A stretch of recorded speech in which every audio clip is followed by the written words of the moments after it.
Quite some time ago, I was out hiking in the woods with my family. I was with my wife and 2 kids, who were both boys.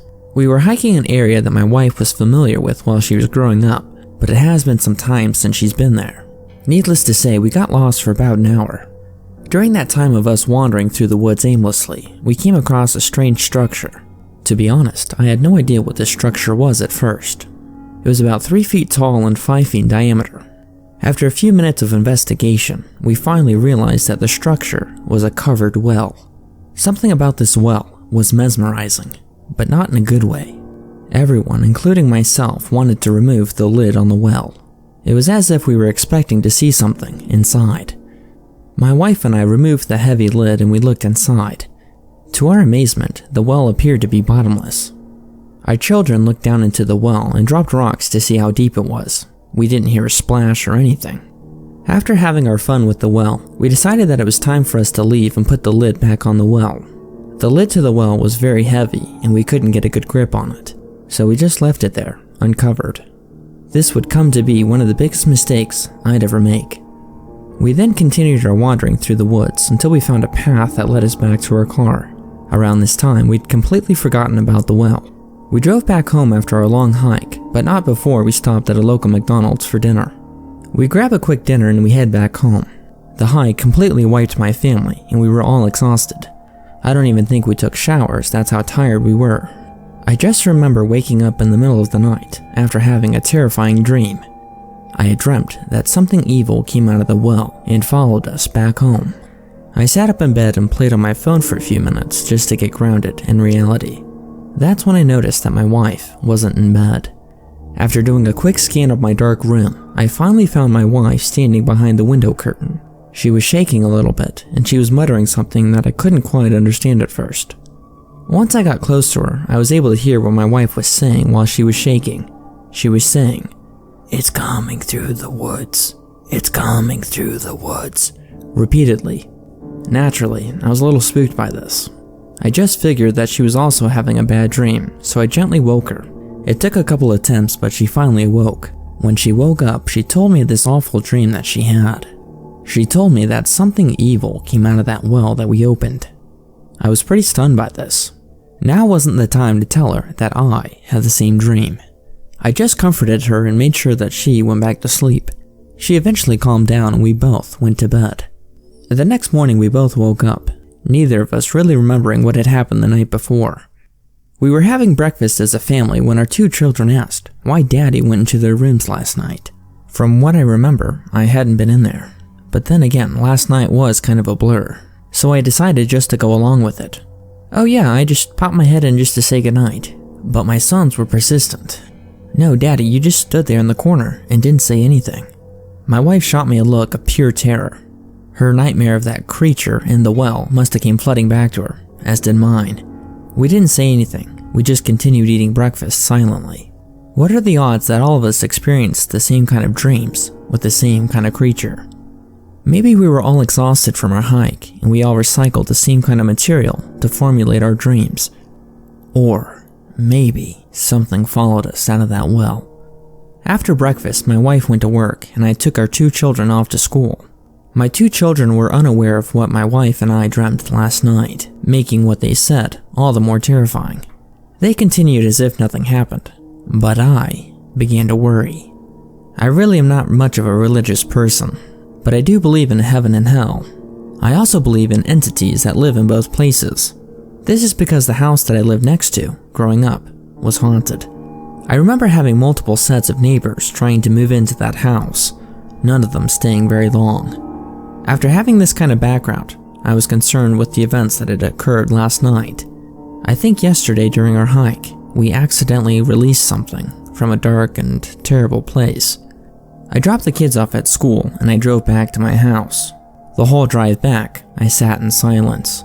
My anxiety began to rise, as if I knew something was waiting for me at home.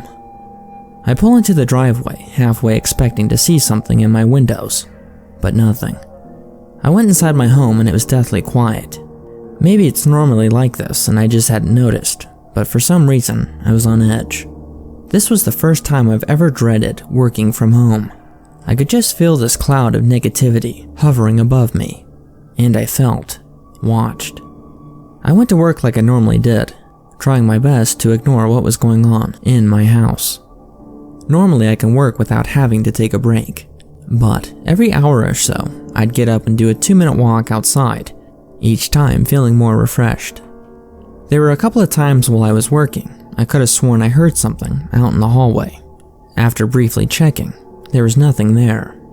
After what felt like an eternity, my family finally returned back home. I was relieved to see them. The energy in the house began to be a lot more positive with them there. The night came quicker than it normally did. It was probably because I was dreading it so much. I took some melatonin and went to bed early, in hopes that I'd get a good night's sleep, instead of experiencing that hellish nightmare the night before. For the most part, it worked. I didn't have any nightmares that night, but I did wake up to a terrible sight. My wife was sleepwalking again, but instead of being behind a window curtain, she was standing right over me. "Hey, you okay?" I said softly. She only responded with, "It's coming in the house," repeatedly. I was still tired from my deep sleep, so I was kind of confused as to what was going on. Before I could say or do anything, the alarm system to my house went off. I got up and raced past my wife, going to my alarm system. The alarm system said that the front door was open, and sure enough, it was. By this time, the alarm system had woken everyone up in the house. Everyone but my wife came to the front door to see what was going on. I explained to my 2 sons that one of us failed to lock the door that night, and a strong gust of wind blew open the door, thus setting off the alarm. This seemed to put my children at ease, so I went back to bed. I went back to my room to find my wife on the floor. She was crying.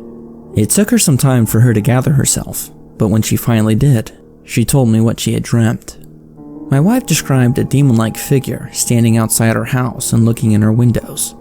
The dark entity was going from window to window, seeing if it would open, until it finally reached the front door. What woke her up from the dream was the front door's alarm being sounded.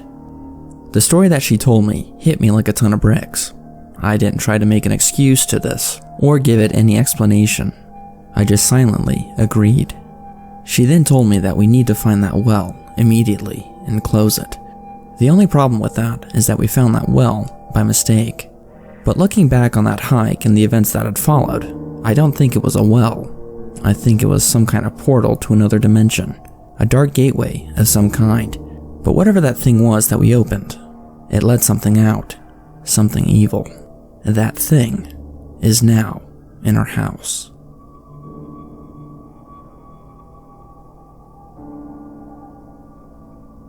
About 20 years ago, I was in college. This was before the time anyone had smartphones.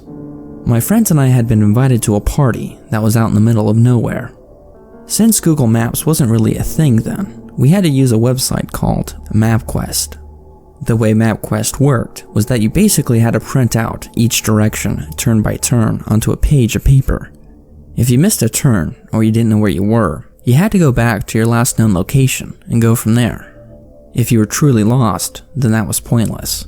I think you know where I'm getting with this. We left for the party at 7 in my friend's car.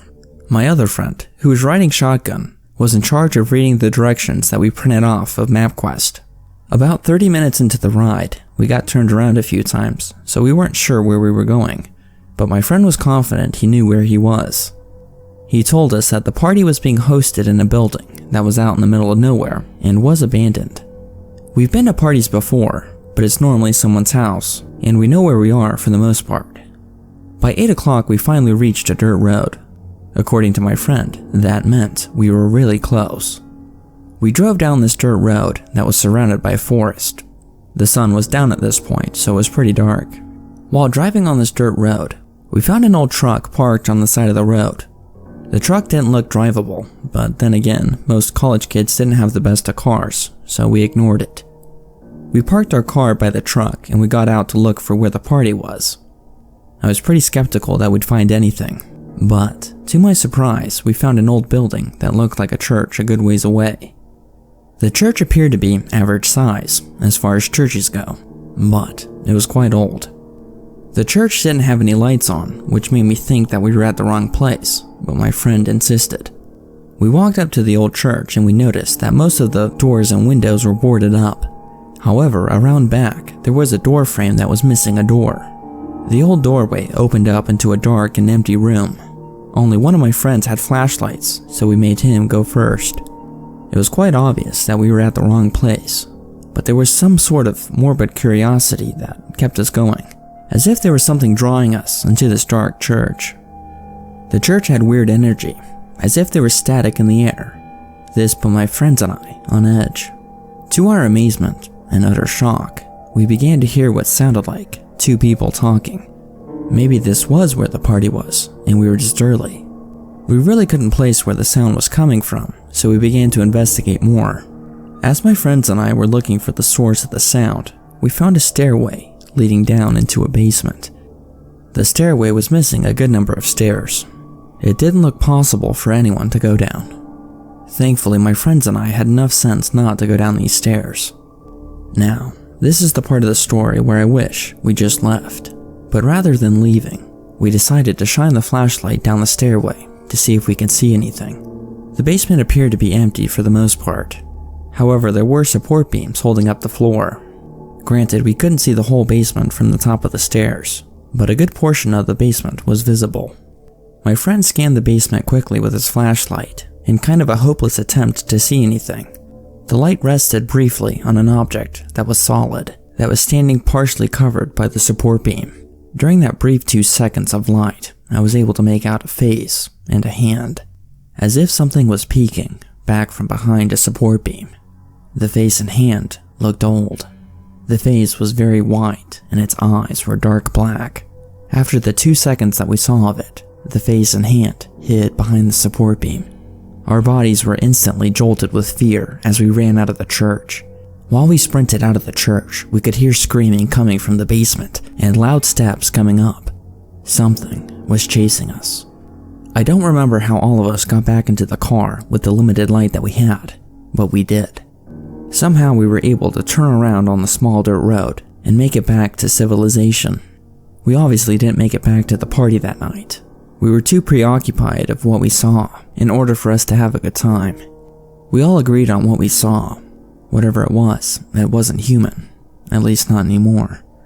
I think about this story every now and then whenever I pass an old building, and I always ask myself, what could possibly be hiding inside?